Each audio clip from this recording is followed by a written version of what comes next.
Sendero Luminoso, el camino de la muerte. Los niveles históricos de pobreza existentes en las zonas altoandinas y en la selva del Perú, debido principalmente al abandono del Estado, sumieron a una gran parte de la población peruana en el atraso y el desconocimiento.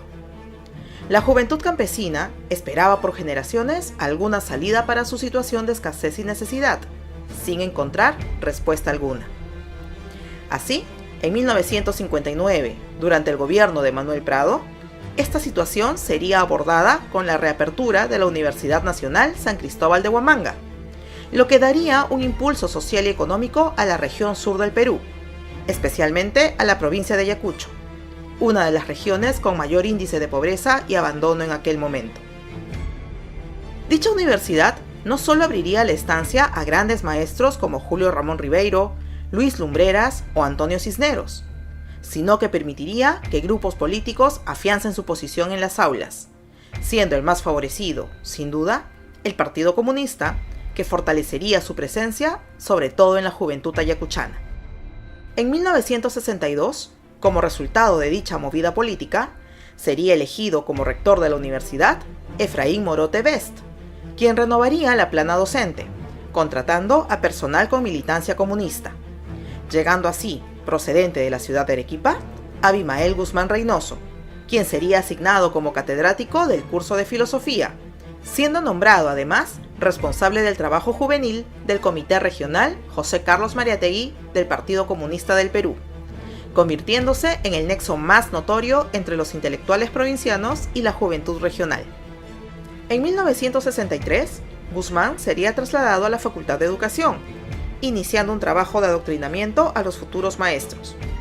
Por otro lado, aquel año ocurriría un cisma entre las dos principales potencias comunistas del mundo, la soviética y la china, lo que desencadenaría en 1964 en la escisión del Partido Comunista del Perú en dos facciones políticas, el Partido Comunista Unidad, de tendencia soviética, y el Partido Comunista Bandera Roja, alineado con el Partido Comunista Chino. En dicha lucha interna participaría activamente Abimael Guzmán Reynoso, impulsando la corriente maoísta liderada por Saturnino Paredes, líder de Bandera Roja. Aquel año, Guzmán sería asignado como director de Estudios Básicos Generales, logrando la creación de la Escuela de Aplicación Guamán Poma de Ayala, donde sus alumnos de la Facultad de Educación realizaban sus prácticas de enseñanza con alumnos de los últimos años de secundaria, lo que le permitió intensificar su labor de adoctrinamiento no solo entre sus alumnos universitarios, sino también en los adolescentes con quienes iniciaría más adelante su lucha armada. En 1965 y 1967, Guzmán viajaría a Pekín para aprender tácticas de guerra y sabotaje, que usaría años más tarde para desatar el terror en todo el Perú. En 1969, la reforma agraria impulsada por el gobierno militar de Juan Velasco Alvarado dividiría a los partidarios de la izquierda que se encontraban a favor y en contra de aquellas disposiciones. Entre estos últimos se encontraba Abimael Guzmán, quien encabezaría una nueva escisión dentro del partido, naciendo una pequeña división que se autodenominaba como los anteriores Partido Comunista del Perú, pero era mejor conocida con el lema que exhibía su periódico partidario: por el Sendero Luminoso de José Carlos Mariátegui. Esta nueva agrupación nacería sin el apoyo popular campesino, quienes se encontraban a favor de la reforma agraria. Así, Sendero contaría solo con la presencia de los llamados cuadros, líderes políticos que le permitirían afianzar su trabajo de adoctrinamiento juvenil en los siguientes años. En 1970, Guzmán dejaría la docencia para dedicarse a la formación de su partido, controlando desde su puesto en el SUTE de Ayacucho el nombramiento de docentes maoístas. 3 años después, en 1974, iniciaría los preparativos de lo que denominaría una guerra popular, para lo que viajaría a Lima buscando aliarse con otros partidos de izquierda, siendo rechazado reiteradamente, por lo que al año siguiente, en 1975, luego de ser cesado en la universidad, pasaría a la clandestinidad para dar inicio a su guerra, viajando por última vez a la China comunista junto a los principales líderes militares de Sendero. En 1978, el gobierno militar de Morales Bermúdez convocaría a todos los partidos políticos a elecciones para la conformación de una asamblea constituyente. Esto sería propicio para la participación democrática de las diferentes agrupaciones políticas, asistiendo todas, inclusive las de la izquierda radical, como el caso de Hugo Blanco en la FOSEP, y movimientos maoístas como la UDP. Sin embargo, Sendero se opondría al llamado de elecciones, rompiendo todo lazo con los partidos de izquierda, convocando a su primer congreso en Ayacucho y declarándole la guerra al Perú y a todos los peruanos. Abimael justificaría la atrocidad de sus acciones en la visión que tenía sobre la sociedad peruana, a la que calificaba de semifeudal y semicolonial, dentro de un sistema capitalista burocrático. Sin embargo, esta afirmación era una simple copia de la definición que Mao Zedong había realizado de la sociedad china en los años 20, la misma que era mayoritariamente agraria y sometida al dominio económico de Inglaterra, Japón, Francia y Estados Unidos, los cuales poseían concesiones bajo su respectiva soberanía.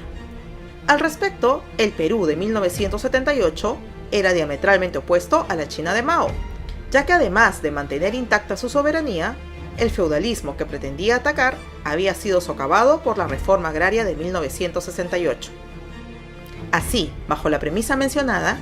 Abimael aplicaría al pie de la letra la sangrienta estrategia de Mao, la misma que ocasionó cerca de 70 millones de muertes en China y que establecía que la lucha debía iniciarse en los campos para luego cercar las ciudades. La aplicación de esta estrategia en el Perú sería denominada años más tarde como el pensamiento Gonzalo. El 19 de abril de 1979, egresó la primera promoción de la Escuela Militar de Sendero Luminoso, denominada ILA 80, en alusión al inicio de la lucha armada, comenzando sus operaciones el 17 de mayo de 1980 con la quema del material electoral en la comunidad ayacuchana de Chuchis. Un mes después harían lo propio en Lima, dinamitando la tumba del general Velasco Alvarado, a quien culpaban de la pérdida del apoyo campesino debido a la reforma agraria, y realizando la destrucción de los archivos de la Municipalidad de San Martín de Porres. El 28 de julio de ese mismo año, Sendero detonaría por primera vez una carga de dinamita en el sistema eléctrico de Ayacucho, Lima y Cusco, causando un pequeño apagón durante el discurso del recién elegido presidente Fernando Belaúnde. Al mismo tiempo, empezaba su incursión en la sierra peruana. Si bien al inicio su presencia fue bien recibida por los comuneros debido a que castigaban a ladrones, avijeos y prestamistas abusivos, esto cambiaría rápidamente debido a que comenzaron a aplicar estrategias maoístas, aislándolos de las ciudades y prohibiendo la venta de sus productos agrícolas, agravando su situación de pobreza. Sin embargo, el rechazo total llegaría cuando comenzaron a perpetrar las horribles matanzas a las autoridades locales y a los pequeños comerciantes bodegueros o dueños de tierras, a quienes acusaban de burgueses o terratenientes, los que eran brutalmente asesinados ante el estupor de la población frente a sus familias. Estas acciones, así como los cupos de cosecha y las levas de varones que realizaba Sendero en las comunidades, fueron las razones del abandono de las tierras y propiedades de las poblaciones, quienes dejaban todo para huir de la barbarie sembrada por Sendero, originándose así las primeras migraciones a las ciudades. Durante este periodo, el presidente del Perú, Fernando Belaúnde, enfrentaba tibiamente el grave problema social que atravesaba el país, dejando sola a la Policía Nacional en su lucha contra Sendero. Belaúnde no olvidaba que durante su primer mandato, los miembros del ejército que envió para sofocar en la sierra el levantamiento terrorista del movimiento de izquierda revolucionaria se levantarían contra él en un golpe de estado 3 años después. Como respuesta, los ataques con dinamita crecían, mientras la Policía Nacional demostraba insuficiencia en sus acciones. Así, Sendero declararía en 1982 zona liberada a la ciudad de Ayacucho, atacando el 2 de marzo de 1982 la cárcel de Huamanga, buscando liberar a varios líderes senderistas recluidos en aquel penal. En dicho atentado murieron 12 guardias de la cárcel y se escaparon alrededor de 250 internos. Luego de ello, las acciones terroristas se intensificarían en Ayacucho, Huancavelica, Apurímac y Lima, afectando a dichos lugares con apagones y atentados contra establecimientos comerciales, sedes diplomáticas y locales públicos, lo que obligó al gobierno a declarar, primero, el estado de emergencia en varias de esas ciudades y segundo, dejar a las Fuerzas Armadas asumir el control político y militar de dichas zonas. La participación de las Fuerzas Armadas agravaría los niveles de violencia, propiciando a que la población lleve a cabo acciones de autodefensa en contra de Sendero. Esta política traería como consecuencia el asesinato de 8 periodistas en la ciudad ayacuchana de Uchurajay, perpetrado por la población que confundió a los hombres de prensa con terroristas. En 1983, Sendero iniciaría la construcción de su nueva sociedad, denominada República Popular de Nueva Democracia, particularmente en las regiones altoandinas, colocando autoridades políticas en reemplazo de las civiles que habían sido desplazadas o asesinadas, e intensificando su violento control sobre las comunidades. Aquel año iniciaría también el culto a la personalidad de Abimael Guzmán, alias Gonzalo, convirtiéndolo en la tercera espada del marxismo, siendo denominado como el presidente Gonzalo. Sin embargo, los campesinos reaccionarían ante la violencia aplicada sobre ellos por Sendero, rebelándose en la provincia ayacuchana de Huancazancos, en febrero de 1983, asesinando a algunas autoridades senderistas de la zona. En represalia, el 3 de abril, el grupo terrorista incursionaría en la comunidad de Lucanamarca, asesinando de forma despiadada, con machetes y cuchillos, a 69 comuneros, entre niños, mujeres y ancianos. Esta sería la primera matanza masiva perpetrada por Sendero, como parte de su cruel venganza contra las poblaciones que se oponían a su sometimiento. El 21 de mayo, un feroz ataque senderista al pueblo de Saxamarca sería evitado gracias al oportuno apoyo de los comandos especiales de la policía, denominados Sinchis. No obstante, estos comandos serían acusados de desapariciones de pobladores sospechosos de colaborar con Sendero, agravando los niveles de violencia en la zona. Entretanto, en Lima, Sendero intensificaría sus atentados, atacando el 27 de mayo las instalaciones de la firma Bayer en la zona de Ventanilla. Asimismo, asesinó a autoridades políticas y dinamitó locales políticos, como los del partido de gobierno Acción Popular. Aquel año sería uno de los más sangrientos en la guerra desatada por Sendero. El 16 de julio de 1984, un grupo de 40 terroristas tomarían por asalto un bus, trasladándose a diferentes localidades ayacuchanas, asesinando brutalmente con piedras, picos y armas de fuego a 116 personas en lo que sería conocido como el Expreso de la Muerte.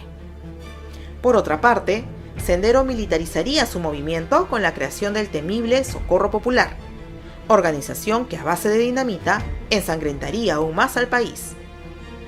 Ante ello, el 20 de julio del mismo año, el gobierno entregaría al Comando Conjunto de las Fuerzas Armadas la planificación, ejecución y control de los planes antisubversivos en todo el país. Así, en 1985, las Fuerzas Armadas agruparían a campesinos en los denominados comités de autodefensa o rondas campesinas, las mismas que lucharían valientemente en contra de los senderistas, obligándolos a desplazarse hacia otros departamentos como Junín, Huancavelica y Huánuco. El ingreso a este último departamento posibilitaría su alianza con el narcotráfico, que le proveería de dinero y armamento para los futuros atentados. El éxito de los comités de autodefensa obligarían a un mayor repliegue senderista hacia la costa norte y la selva, e intensificaría los ataques terroristas en la ciudad de Lima. El 18 de junio de 1986, durante el gobierno de Alan García, varios grupos de senderistas que controlaban los penales del Frontón y del Lurigancho se amotinaron, oponiéndose a su traslado hacia otros penales, desencadenando un feroz asalto por parte de la Marina de Guerra, el mismo que acabaría con la muerte de cerca de 300 reclusos, muchos de ellos importantes líderes terroristas. Durante 1987, Sendero atacaría a personalidades políticas en Lima, siendo el más trascendental el asesinato del presidente de la Empresa Nacional de Comercialización e Insumos, Rodrigo Franco, activo líder del gobierno aprista. Su nombre sería posteriormente usado para identificar un grupo paramilitar encargado de enfrentar a Sendero. A partir de 1989, Guzmán interpretaría erróneamente el repliegue de Sendero de la Sierra como una victoria, sin aceptar que dicho repliegue fue consecuencia de la valerosa lucha de los comités de defensa y del ejército. Este análisis erróneo lo llevó a afirmar que sus dirigentes aún controlaban las comunidades. Este hecho, sumado a la grave crisis económica que sufría la nación, impulsaría a su comité central a declarar el inicio de la denominada paridad estratégica, condición que suponía la igualdad de fuerzas con las Fuerzas Armadas. De esta manera, Sendero intensificaría sus ataques a diversas zonas del país con el fin de dispersar a las fuerzas del orden y atacarlas, así como infiltrarse en las zonas urbanas periféricas de Lima, tratando de controlarlas política y militarmente. La implementación de dicho plan convertiría aquel año en el segundo más mortífero en la carrera senderista por el poder, ya que estos aún controlaban algunas zonas del país, principalmente en la zona central. Sin embargo, Sendero fracasaría nuevamente gracias a los comités de autodefensa, destacando particularmente la lucha del valeroso pueblo Ayaninka, atacado vilmente por el grupo terrorista. Dicho atentado es conocido como el Holocausto Ayaninka, y en él murieron más de 6.000 miembros de la comunidad y otros miles quedaron desplazados y desaparecidos. En 1991, durante el gobierno de Alberto Fujimori, el Estado peruano implementaría una nueva estrategia de lucha contra Sendero, la que consistió en la captura de los principales cabecillas de la organización, labor que estuvo al mando de la Dirección contra el Terrorismo de la Policía Nacional del Perú, quien junto a las Fuerzas Armadas y a los comités de autodefensa debilitarían al terrorismo a nivel nacional. Sin embargo, junto con aquella estrategia, se conformaría también una organización de inteligencia militar dedicada a la detención y exterminio de miembros terroristas, denominada Grupo Colina, quienes serían los autores de la llamada Masacre de Barrios Altos, llevada a cabo el 3 de noviembre de ese mismo año y donde fueron asesinadas personas inocentes. Mientras tanto, las zonas periféricas de la capital, como Huaycán y Villa El Salvador, se resistían al control senderista, siendo un símbolo de esta resistencia la dirigente vecinal María Elena Moyano, quien fue cruelmente asesinada por dicho grupo terrorista el 15 de febrero de 1992. Meses después, el 5 de junio, un coche bomba destruiría la sede de Frecuencia Latina, causando muertes y graves daños materiales. Del mismo modo y con las mismas consecuencias, el 16 de julio detonaría otro coche bomba en la calle Tarata, en Miraflores.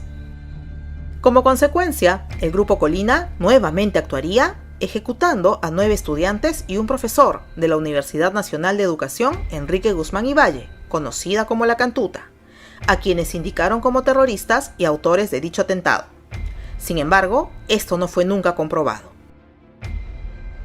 En este punto, sería esta vez la capital, Lima, la que se encontraba entre dos fuegos que desangraban al país ya por más de 12 años,